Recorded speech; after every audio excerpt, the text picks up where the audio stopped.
are people who are bringing solution and change to Ghana, when it's literally the youth that started this, and the state can simply say, but we address the issue. What's the problem? While they're still like actively doing things that ostracize the youth and like make economic make I guess like the economy inaccessible for them as a response to like retaliation for them being seen as rebels, right? Okay. Secondly, then this is particularly harmful because we think that it creates a threat of unfavorable compromise, right? We think that the relationship between the church and the state is one. As much as they're separate, they actively go out of their way to protect each other. So it looks like the state enacting rights and liberties for churches to be able to benefit from them. It looks like state not openly criticizing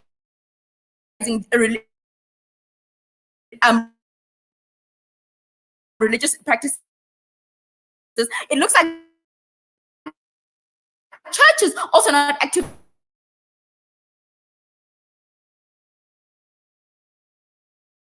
Churches are talking to the youth too. What is actually happening, because they have an incentive to protect the state that literally protects their very existence. Why do we think that the indoctrination happening is bad? We think that the indoctrination happening is particularly bad because the unequal power dynamic that is going to exist means then that the youth is going to settle to the proposed mechanism of I guess like dealing or going about the protest, even if it is not going to yield even if it isn't going to yield clear results, all because the relationship between you as an individual, as a member of a church, and the one that you have with your priest is one that is unequal, and they have authority, and you are simply just a child, regardless of what your age is. You're unlikely to see when you're being manipulated into settling for a compromise that isn't serving to you, that isn't serving to the movement. So we think that if this debate is about what the Ghanaian youth want, if the Ghanaian youth wants the right to be able to protest, regardless of what it is that they're protesting for, and to not be abducted at the point where they're protesting, we think that having churches lead or participate in this literally weakens the power that they have. If they can get abducted, imagine if they can get replaced with priests. More than proud to oppose. Here.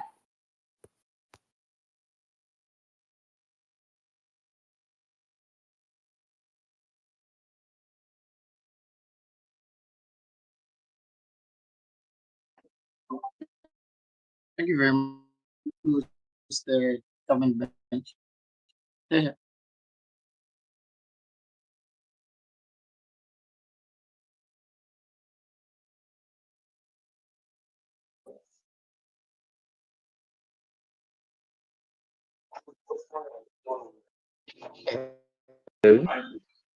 Hello, am I audible? Yeah, Please? you're audible.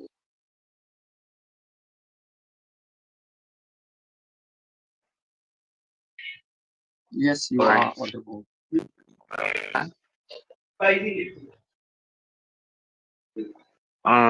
Setting my timer.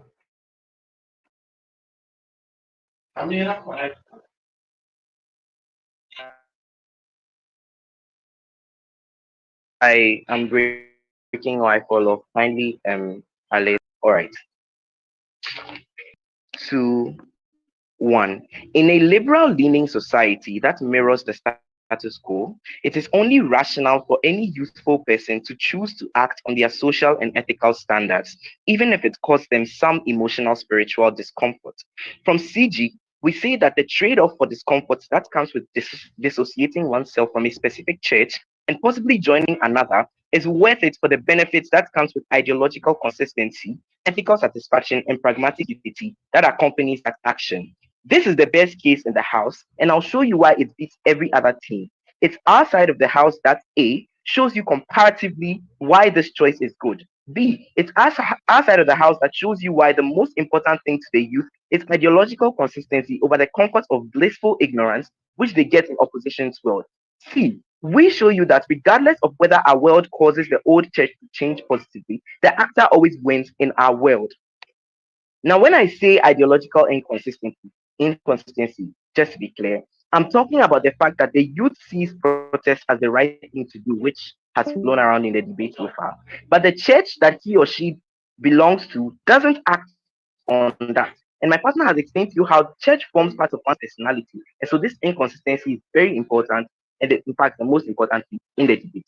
Why do we beat closing opposition? Let me take them out quickly, right? First of all,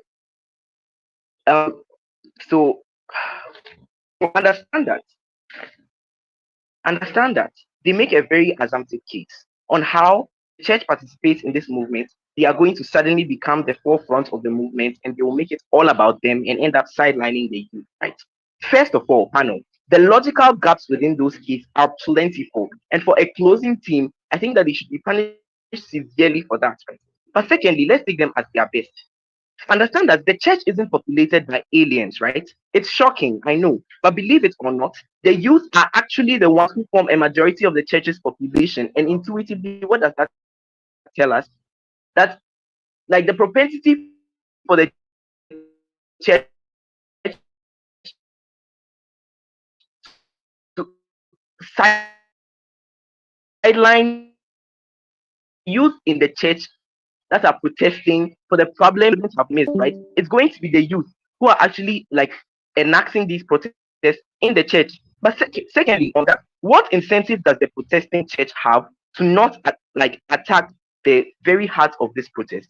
The church isn't capitalist. They are performing their social duty, and that's exactly the case that like my partner tells you about. That these churches know they have a responsibility because of the power that they have to influence people to cause like societal change. That's the very reason why churches exist. They have to do more to prove to us why the church like would be so nefarious in this debate. They didn't do enough to prove.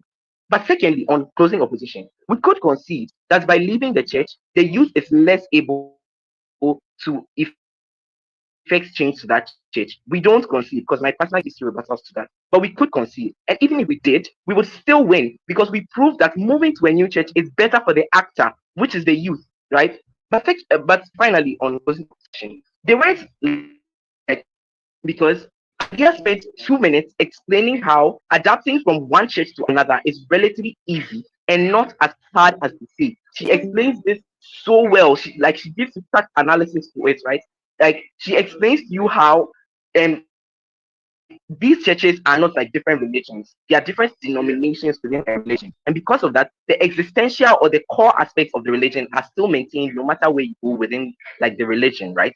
And secondly, she explains to you how all of these denominations are also localized within a community. If I'm moving to like from one church to another, I'm definitely going to move to a different church within a community that I can easily access because these churches have an inherent incentive to always be like attracting people or congregants from that community. It's very easy for people to adapt, right? And so their hook on how people are not going to adapt is also one that we don't. Why do we place over open opposition? First thing, they say that the fact that the youth would want to leave the church means that his or her focus has shifted from spirituality to earthly things like politics. And on the basis, on that basis, the premise for wanting to leave the church is in itself legitimate.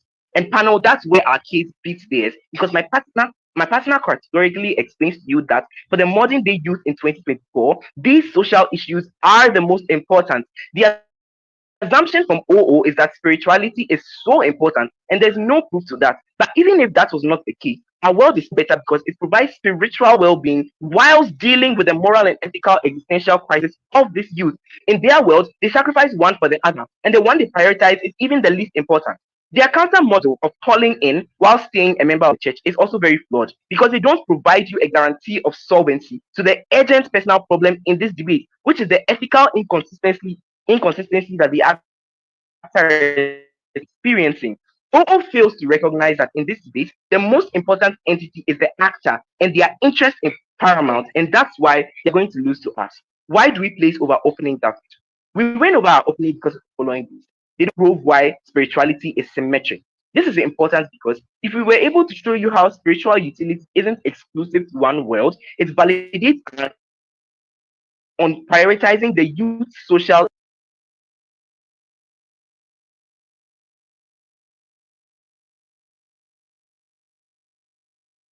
and Government this whip. is what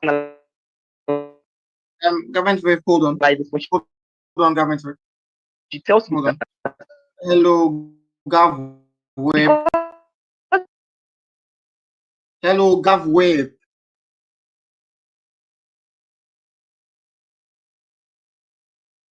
the youth is switching from one Government whip. nation to another Hello. the same Government member, could you please community get in touch with your Yeah, I'm trying to get in touch with him. The adaptation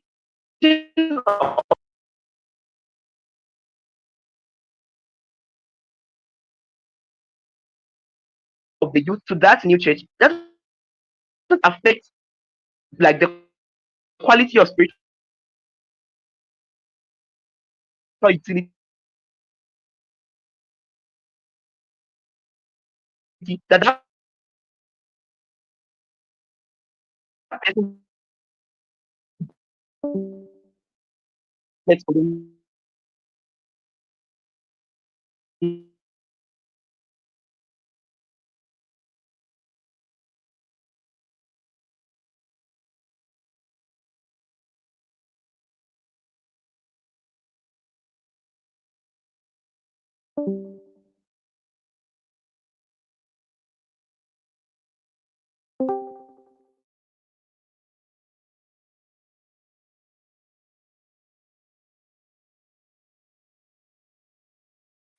Am I audible?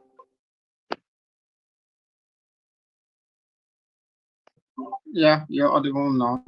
I Okay. post the timer at 5. I post the timer at 5 minutes 47 seconds.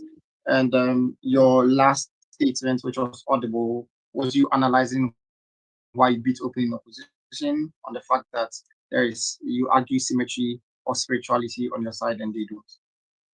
Okay. All right. Thank you. Um,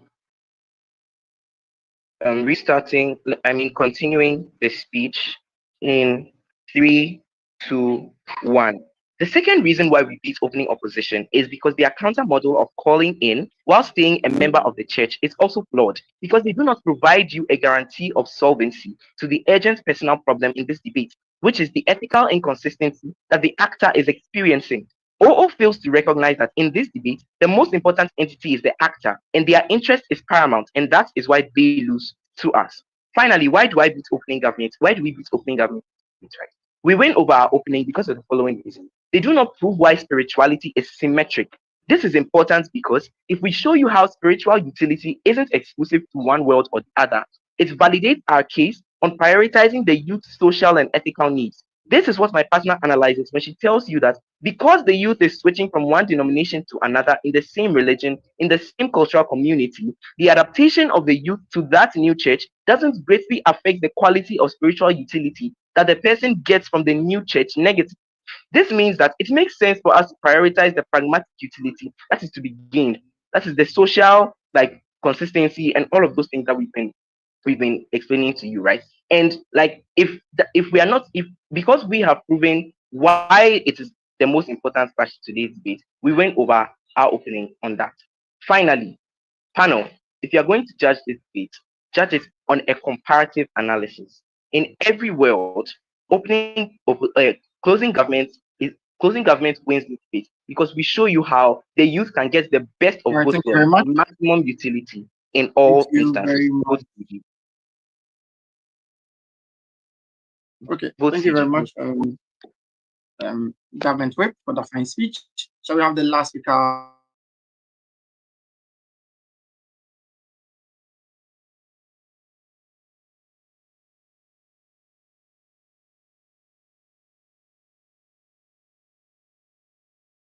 Hi, audible. Uh, I cannot see the text space at all, please, people. So points of information need to be super audible. Open mic is very loud. And I promise Mace I'd shout him out at the beginning of all of my speeches. So Mace is awesome. All right.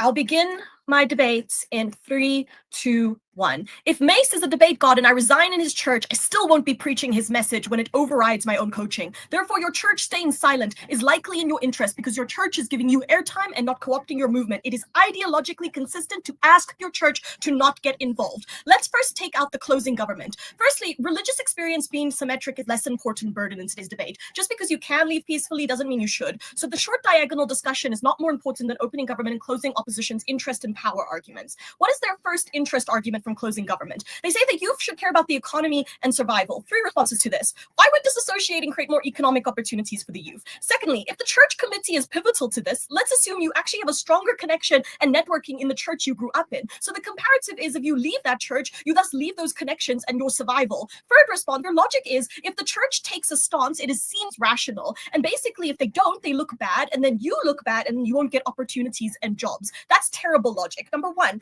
I don't think they prove it looks bad. That's just asserted. I'll deal with that later. But number two, who is going to give you a job? Not the Ghanaian youth. 40% of Africans' youth is unemployed. It would be older generations in the state, both who aren't supporting these protests. You have comparatively better survival if you stay in the church that is silent on the issue. Their second interest argument is that of discourse. That's their main mechanism for why you should want to disassociate. But what is this conversation? What discourse are you creating? One of your 60 followers is going to ask you why you left. Your parents are going to comment on your Instagram saying you're a disgrace for abandoning their God and community. CG never proves that this is meaningful discourse that is wielded towards any sovereignty. They're out of the debate. Their whip only asserts lies. Firstly, they say the church has no power, but they need to acknowledge that the church has so much power to be at the forefront of this movement. That is actually the premise of their ability to claim any sovereignty in opening government's case. But secondly, they argue that the youth aren't the majority of the church. They are, but even if they weren't the majority, or they were the majority of the church, they would still be changing the literal wording. The church would not be saying the youth says this, it would be the Lord says this. And number three, arguing that the religious core aspects are still maintained is also against your case, because then you acknowledge it is the youth's message that is going to be compromised. Comparatively then, you help us prove that you are a much better activist if you go to a silent church rather than a church that is involved in the protests. So closing governments is out of this debate. Let's now deal with the burden that goes with the other two teams in this debate. So this is going to be dealing with both opening government and opening opposition. The burden assessment here is that the delta that they provide is that whoever proves that this is helpful for the youth or not wins this debate, because the only assessment of the goals of the Ghanaian youth is that they support this protest. That's what we get from the opening half, nothing about economics. So therefore, if we can prove that the church remaining silent is valid in the variety of political responses you need to take in order against the state actions and results in a better youth movement, then the debate goes to closing opposition. We've already done this, but I'm going to go through this further. Note that government already fails their own burden because they never show us that this compromises the youth movement if you don't have certain churches involved. The movement still exists when some of these churches have been involved and not all. So you being part of a silent church doesn't actually affect the movement's ability to create solvency. You're one person. The comparative here is that they want all churches in the country to take on this cause, and they want them to actively promote it in their services. They want them on social media. There are thousands of churches, all with youth in them. The way the media will view this is that this isn't a youth movement, it is a church movement, okay? That's what we presented with you in closing opposition. There's been no real response to this. Let's away this. Now, why is this more important to avoid this harm than any of the arguments from opening opposition? It's a more important burden than protecting the youth going to church, because clearly the youth is willing to trade off their religious experience. So fine with CG saying it's symmetric. But secondly, their principle is that people need to be neutral or else it takes away people's choice. But they never show how. We show you that it actively takes away youth voice and youth choice through this comparative and this mechanism in today's debate. So we better way above opening opposition. But now let's talk about opening government. Why does this better deal of opening government? Hey, 15 seconds between your pieces of information, okay? Does remaining silent or neutral automatically mean you are against, that you are bigoted? That's what opening government says. It means you're automatically against. That's not true. My mother doesn't have like public comments on a bunch of social issues because she is actively uneducated, not because she's bigoted. The intuition pump here shows that silence doesn't equate bigotry or a certain stance. There are other reasons. Equally, we can say that the church is not educated enough on these issues of censorship, poverty, and mining in order to be a part of these youth protests. But secondly, positionality can be a reason. The church are not the oppressed, they are the privileged. So they are leaving space to trade off airtime for those of us who should actually be heard. Why is this important? Because the Free the Citizens protest, who no one else in the debate has talked about, is a youth movement about the censorship and protest freedom of the youth. If the church co-opts your movement, and it will, it also censors you. It will do it even if it's well-meaning. It takes away youth perspective and replaces it with church perspective. That if you are a real follower the world than another church. OO's context supports this because they argue that churches have the ability to change their internal processes and values to support their CG. good. It is also because they want to maintain the sacredness of both their side. I choose to stay with them. You I'll are take just CG quickly. strawmanning. What you rebutted was basically to show how the biggest goal of the youth is to care about pragmatic issues. But save your case, because some of the churches are already part of the protest. That means your harms are not exclusive. They are not exclusive. The problem is the comparative is if you are leaving because you want to create discourse and force an incentive on your church to try and be a part of this protest, then your comparative is you do want all churches to be a part of this protest. And that's going to change the narrative of this protest. I think that's very clear. It's been quite disingenuous from CG in this case, right? Why is this more important than opposition's than government's arguments on solvency? And specifically OO's arguments also on solvency. I don't think any other team gains any form of solvency in terms of censorship and illegal mining inside the church or outside of the church. We're the only ones who show some kind of realistic that you avoid at least the harm, which means that there's more ground for you to actually create meaningful change from valid protests that are not formed by the church or are somewhat formed by the church, but like certain churches and not all churches, and that the youth are still at the forefront of that. Why does this take out opening government and closing government? Equally, I say that they also don't show that the churches create any solvency. At best, they show that you miss out on the power that the church has, but that's not true. Churches have joined and they have no power against the state. These prisoners were never released. But secondly, we've shown you the churches can be suppressed